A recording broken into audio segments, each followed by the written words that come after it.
Lo que vosotros escucháis todos los días en el argumentario económico, en la narrativa económica sobre España, sorprende a cualquier persona que coja un avión y se mueva por el mundo, ¿no? A mí me parece impresionante que se diga que España tiene récord de empleo cuando tiene la tasa de paro más alta de todo Occidente, con además un grado de convergencia con el resto de los países muy inferior, ¿no? Grecia ya nos ha superado de manera además muy importante y sin meter 650.000 fijos discontinuos como en la nebulosa de los no parados, nos ha superado en mejorar la tasa de paro, y tenemos una tasa de paro superior a la de Ucrania, que está en guerra, y a la de Turquía. Yo creo que esos son factores importantes.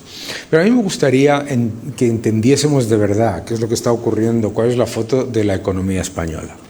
Cuando el gobierno de Sánchez llega a la Moncloa, tiene un objetivo fundamental, que es apalancar la economía de cualquier manera, de manera que los datos agregados aparezcan relativamente positivos.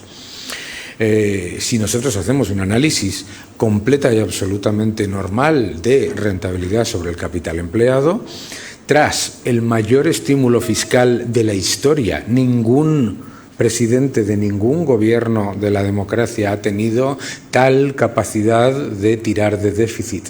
Tras el mayor estímulo monetario de la historia también, ningún gobierno se ha encontrado con un banco central que compraba hasta más del 100% de las emisiones netas de deuda española, y con el beneficio de ser el mayor receptor de los fondos europeos de todos los países de nuestro entorno, España se queda como una economía que es la penúltima en recuperación desde el año 2019. O sea, con todos los vientos de cola posible, tipos de interés negativos, déficit descontrolado, 400.000 millones de aumento de deuda, 250.000 millones de apoyo del Banco Central Europeo, y además ya van por más de 100.000 millones de fondos europeos que suena como si llegasen como la guitarra de Boston en un ovni. No. Veo que las referencias musicales no funcionan, pero uno que es mayor. Como si nos hubiera llegado eso de la nada. No, los fondos europeos los pagamos, los fondos europeos los pagamos los españoles y los europeos. Pero lo importante de todo eso es el absolutamente pobre desempeño de la economía en ese entorno, porque no podemos olvidar que todo eso ha ocurrido además con una recuperación del turismo absolutamente admirable, ese turismo que el propio gobierno denostaba de manera diaria y constante como un sector, absolutamente demonizado, ¿no? Entonces, nos encontramos ahora mismo con una economía que ha generado en los últimos 5 años, por cada euro de Producto Interior Bruto, ha aumentado la deuda pública en más de 6. Claro, esto es un problema fiscal a medio y largo plazo gigantesco. Se ha multiplicado por 3 la deuda de la Seguridad Social. Todos los excesos de este momento son los recortes del futuro. Y se ha aumentado masivamente los impuestos a los ciudadanos. El Gobierno, para el año 2024, estima gastar 650.000 millones de euros. 650.000 millones de euros. Y luego te dicen que España, claro, que es que tiene que aumentar la presión fiscal porque tenemos una presión fiscal más baja que la media de la Unión Europea. Primero, la presión fiscal es una ratio recaudatoria, son ingresos fiscales sobre PIB. Si disfrazas el PIB con una alta inflación, ¿sabéis lo que pasa? Que aunque te crujen a impuestos, baja la presión fiscal. ¿A qué mola? Claro, la utilización del PIB nominal para lo que les interesa es muy interesante, pero también es mucho más interesante entender que no es que tengamos menores ingresos que la media de la Unión Europea, como si eso fuese una referencia, por otro lado, para nada. Significa que pagamos menos impuestos, sino todo lo contrario. Lo que significa es que tenemos más del doble de paro, más economía sumergida que la mayoría de las economías de nuestro entorno y, además, empresas mucho más pequeñas. De hecho, la presión fiscal ajustada por renta es de las más altas de toda Europa. Y eso se nota, No es cierto que España sea el país que más crece de la Unión Europea, Claro, es el país que más crece de la Unión Europea si quitas a Luxemburgo, Irlanda, Estonia, Lituania, República Checa, Portugal. Claro, como le decía el otro día en un tuit yo a Paul Krugman, decía, si quitas todos los precios que suben, baja la inflación. No te preocupes. Pues lo mismo, estamos haciendo exactamente lo mismo, ¿no? Que son trampas al solitario, ¿no? Vanagloriarse de tener 20,8 millones de afiliados cuando esos 20,8 millones de afiliados trabajan menos horas que 19,6 millones, eso literalmente no es creación de empleo, eso es reparto del poco empleo que había. Y hay elementos muy preocupantes que son la pérdida constante de la confianza en cuanto a ser un país que hoy debería estar beneficiándose de todos esos entornos geopolíticos que nos están diciendo que son tan problemáticos, deberían ser una fuente de fortaleza para España, porque claro, ante la guerra de Ucrania, nuestro sector primario tendría que estar pujando más que ninguno. Ante la guerra de Israel, la inversión extranjera debería estar llegando a España más que a ningún otro país. Deberíamos tener el cartel de inviertan con nosotros en vez del cartel de vayan donde sea excepto aquí. Claro, a mí me aterra leer y que no salgan todos los medios de comunicación que la inversión extranjera está un 26% por debajo de los niveles del año pasado, en el año 2023, y que eso significa estar todavía un 45% por debajo de los niveles de 2018, que no eran tampoco nada del otro mundo, ojo. O sea, que es que literalmente estamos perdiendo oportunidades. Se habla, claro, es que hay que pensar en las incertidumbres económicas. No, hay que pensar en la oportunidad que generan las incertidumbres económicas. Que se lo digan a Portugal, que se lo digan a Grecia, que se lo digan a Luxemburgo, que se lo digan a todos los países que ante las incertidumbres económicas lo que dicen es, oiga, que si usted quiere invertir, este es el sitio. Este es el sitio. Tenemos un gran problema de productividad. España es un país en el que el crecimiento de la productividad es prácticamente nulo desde hace muchísimo tiempo. Y además la productividad total de los factores está por debajo, muy por debajo de la media de los países de nuestro entorno, que tampoco es ninguna maravilla, quiero volver a repetir, que siempre nos comparamos con eso de la media de la Unión Europea, como si la media de la Unión Europea fuese una maravilla, ¿no? Esto es importante, ¿por qué? Porque claro, todas estas medidas que se están anunciando, una detrás de otra, no generan ningún tipo de derecho. Perdonadme, generan el derecho garantizado a dos cosas.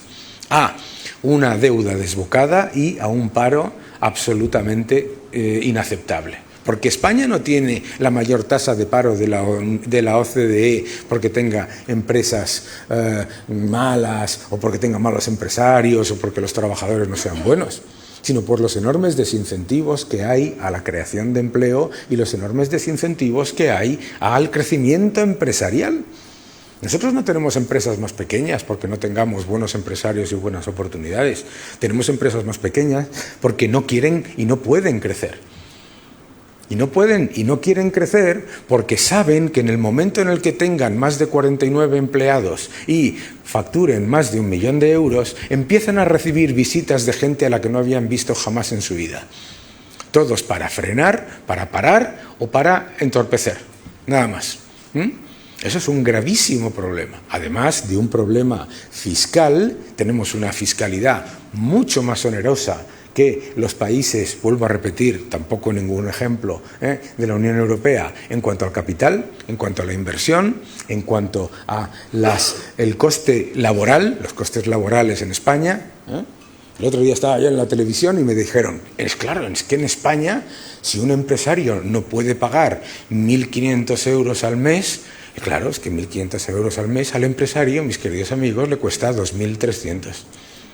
Es que no es un chollo contratar en este país. Claro, todas estas cosas que se nos presentan, sobre todo ante este acuerdo que se ha presentado por parte del PSOE y de Sumar, lo que nos recuerdan es que la razón por la que Madrid, como comentaba la presidenta, es un factor diferencial es simplemente porque deja respirar a los ciudadanos, a los autónomos y a las empresas.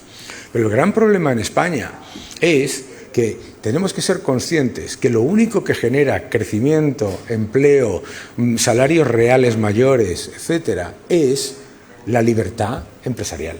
Es la libertad empresarial. La libertad empresarial hay que defenderla y hay que defender la libertad económica porque sin libertad económica no hay ninguna libertad. Y es muy importante darnos cuenta también de que la pérdida de oportunidades cuesta mucho a largo plazo. La pérdida de seguridad jurídica es un gran problema. Pero también es un gran problema que nos digan, me parece absolutamente irrisorio escuchar al gobierno decir que están reduciendo la deuda pública, la deuda total de las administraciones públicas ya está por encima de los 2 billones de euros. Eso con el mayor aumento de la presión fiscal de todos los países de nuestro entorno en los últimos 5 años. Es absolutamente brutal. Claro, la idea esta de que hay que subir los impuestos porque hay que recaudar más, primero no tiene ningún sentido desde el punto de vista de la evidencia, de la evidencia empírica. Si se recauda más, gastan mucho más, y si se recauda menos, también. Claro, pero también es muy importante el peligro de la narrativa que se está abriendo constantemente en el debate político y mediático y que permea ya todas las conversaciones, que es el siguiente: que se puede aceptar un impuesto injusto, confiscatorio y completa y absolutamente ilegal simplemente porque le afecte a poca gente. Hombre, claro, vamos a hacer un impuesto en el que se robe, me vas a permitir que utilice, a Luis, porque solamente le afecta a Luis. Eso es ilegal. Eso es ilegal e inmoral. Un impuesto sobre los ingresos a un sector particular porque le da la gana a un gobierno, eso es contrario a todos los principios de la fiscalidad. Un impuesto a los ingresos, ¿entendéis? Claro, dicen, bueno, pero si solamente le afecta a las eléctricas y los bancos que se forran, ¿y qué? ¿No nos damos cuenta que en el momento en el que se introduce la aleatoriedad política en todo lo que tiene que ver con la seguridad jurídica, cualquier empresa dice, ¿y quién me está a mí garantizando que no vayan a decidir que yo vaya a ser el siguiente malvado de excusa? Claro. Si no nos damos cuenta de todo eso, lo que estamos generando es la evidencia de un país en el que es tan triste escuchar el concepto de las grandes empresas, porque cuando vas por el mundo, las empresas españolas, con mucho cariño, son muy exportadoras y son buenísimas, pero las empresas españolas no son empresas grandes, y las grandes empresas tampoco. Tenemos un país de microempresas y tenemos que tener una fiscalidad y una política económica orientada a la realidad del país, no a la realidad imaginada por un grupo de burócratas. Decía Thomas Sowell que el intervencionismo siempre hace lo mismo, te dice que no te puedes pagar la sanidad y la educación, pero te dice que te puedes pagar la sanidad, la educación y una gigantesca burocracia que la administre. Claro, o sea, 650.000 millones está presupuestado para gastar el año que viene. Es intolerable que no exista en este país un debate cuando de esos 650.000 millones se está aumentando el gasto en asuntos económicos a más de 5.000 millones, en Agenda 2030 a más de 5.000 millones, en transición ecológica a más de 10.000 millones, y eso en un país que ya no necesita subvenciones para las renovables. En cohesión territorial, ya me contarán ustedes qué es eso, de más de 500 millones. Presidencia, más de 100 millones. Y luego te dicen, hombre, es que van a venir los recortes. Pues no entiendo por qué no tenemos claro que lo que tenemos que hacer es reducir el monstruoso gasto político que, creo que está por aquí mi querido amigo José Ramón, ha aumentado en más de 35.000 millones, que no tiene absolutamente nada que ver ni con la sanidad, ni con la educación, ni nada. Y la deuda cuesta. Claro, la gente dice, bueno, yo prefiero que el país se endeude. ¿Por qué? Porque ¿qué social es esto? Pasarle tus desequilibrios y tus privilegios a tus hijos y a tus nietos, ¿no? Bueno, pues eso es lo que estamos haciendo.